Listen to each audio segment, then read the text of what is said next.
sure I like this title here, but I'm going to call it Tips for Optimizing Life here. Opened up on Amherst Street about 6 months ago. I'm also a triathlon coach. I have a business called Peak Triathalon Coach that I've been running for about 10 years. And I run the local triathlon club, run one of the swim classes over at the Y. Hampshire Hills runs some multi-sport things over there. I'm a 13-time Ironman finisher. I've been to Hawaii 4 times and just qualified again about a month ago, so heading back there next year. 2015, I was ranked #1 in the world for the half Ironman distance for my age group. And did the off-road stuff and was the regional champ last year. So I do a few things. So how do I do it all? Primarily it's through the love and support of my wife and my family. So one of the biggest takeaways I have is when you talk about goal setting and things like that is having the support and the buy-in from your family. If you don't have that, it's going to be very, very challenging. And, so I highly recommend working with your family and talking to them about your goals and so forth to make sure that you're actually doable and it's going to work for everybody because it's a sacrifice for all. So with that, there's a lot of things I do, but I love all of them. So we'll talk about a little bit more, but passion and focus and dedication really comes when you're doing things that you enjoy. So we kind of hit on that, but getting their buy-in is really important, and having them as a support team and the chiropractors, the Brandons, and different things of the world are essential to really be able to optimize your body. We'll talk a little bit about the therapies and things I have after. But it's all about making people part of your journey, and that's really what I find to make me successful anyways, has really helped. So I really like to say that passion and drive is what equals success, right? So we're starting to lose daylight.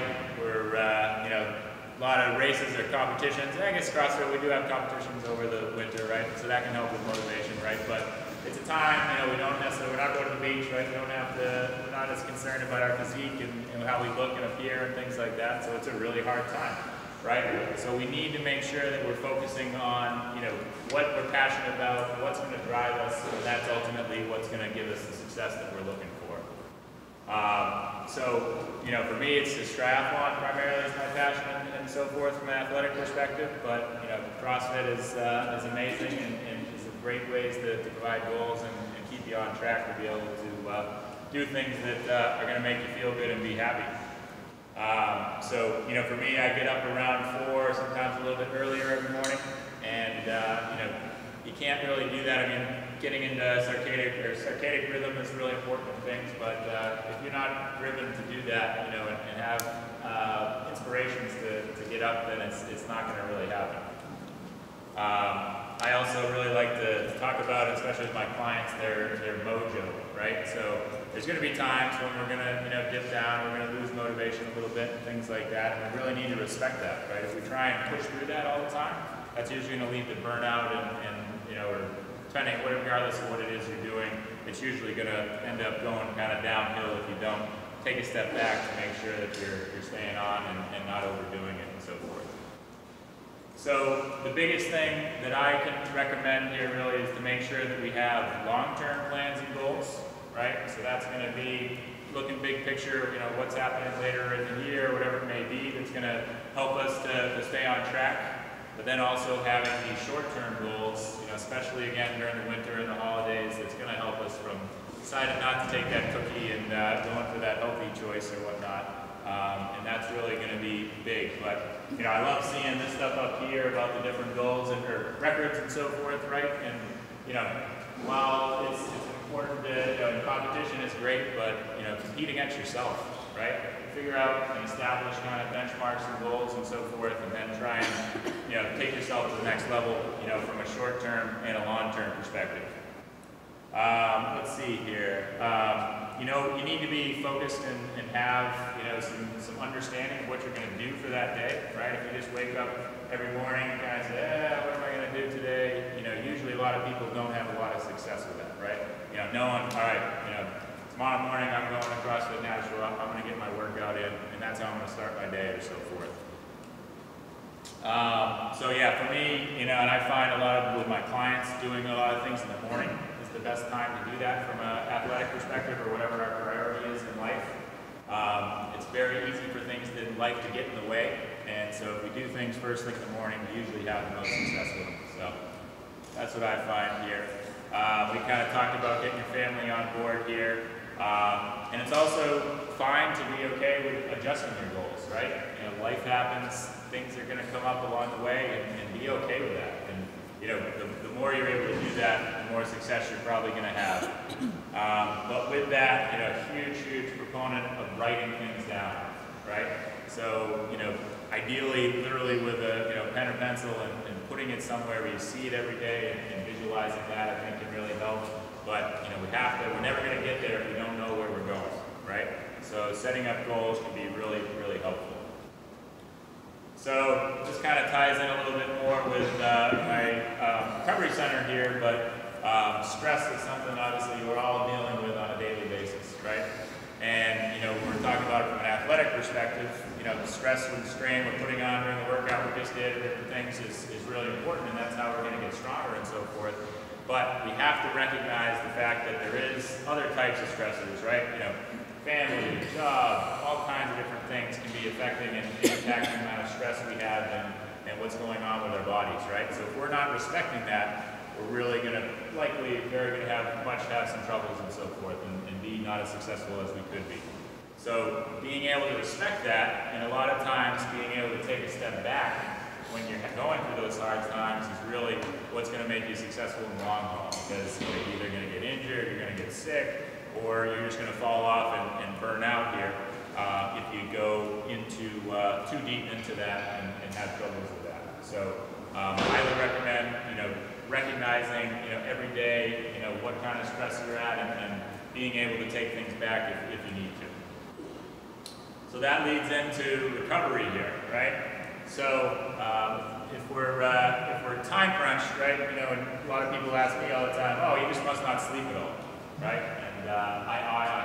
Sleep is one of the highest priorities in my life. So I'll talk to anybody who has questions about the different unique things we have at the center. You know, and those are definitely going to help to reduce stress and so forth. But there's no better stress reliever and helpful as far as recovery goes than your sleep, right? And you know, not only from an athletic perspective, but just with your job and your mental capacity and so forth, you need to sleep. So make sure that you're making that a priority. Let's see here. If you're not allowing your body to recover, then it's going to be really hard to make gains and so forth, right? You have to take that little step back and make sure that you're giving your body what it needs if you're going to be able to move forward with it.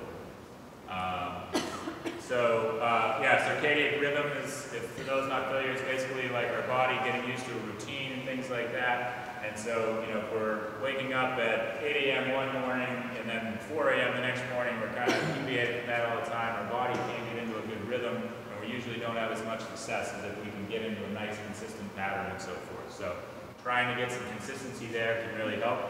I'm a huge fan of the nap. I try and sneak in little power naps anytime I can. Literally, you want to make sure you don't go too long with those, but then if you get too deep of a sleep pattern, it actually can end up making you feel a little bit more groggy and not helping you. But if you stay in that 10 to 15 minute range, even if you don't actually even sleep, you know, you're just kind of resting, it can be really beneficial in a lot of ways here. And then recovery is a lifestyle, so we have to really commit to our recovery if we want to be able to take ourselves where we can go here. Oops, skipped over my slide here. So this is the different modalities and things we have at the center. So we do things like whole body cryotherapy over there on the far right side. So that's the super cold, gets down to negative 230 degrees. So that can really help reduce inflammation. Most of the things here that we're offering are primarily helping to reduce inflammation and so forth. Back here. That's one modality we have. We got Al in the middle there with the float pod. So that's the sensory deprivation tank. So basically that can, you know, the salt inside the pod there is really helpful for our skin and has its benefits, but it's more for our mind and really helping reduce stress and anxiety and can help with cognitive thinking and different things like that. And on the top left there, gal's getting a cryofacial, it's called. So that's applying the cryotherapy, the cold, to a direct area, in this case the face, that can really help with increasing collagen and so forth, and really good for the skin. And then we had these at the competition here down in the bottom left here at the CrossFit Nashua. My goodness, I'm just going to put this thing down. Those can help to increase the circulation, the blood flow, and so forth in our legs, and those actually go up towards our hips and kind of get our whole area. And then the middle bottom one there is called the photobiomodulation bed. That uses LED light to penetrate through your skin. It can actually rejuvenate cells if they're not performing properly. So it really helps with all kinds of different things from there. And then lastly, we've got the infrared sauna, which again gets down to the cellular level, can help detox your cells and so forth. So, yeah. Would that be good for somebody that has cancer? Could be, absolutely. Yep. I would actually argue that the photobiomodulation, what it also helps with is oxidative stress. So, and free radicals is often found in people with cancer and so forth, and it can help eliminate those things inside the body. So. But that's it for me, guys. Thank you very much. And I'll pass it over to Brandon now.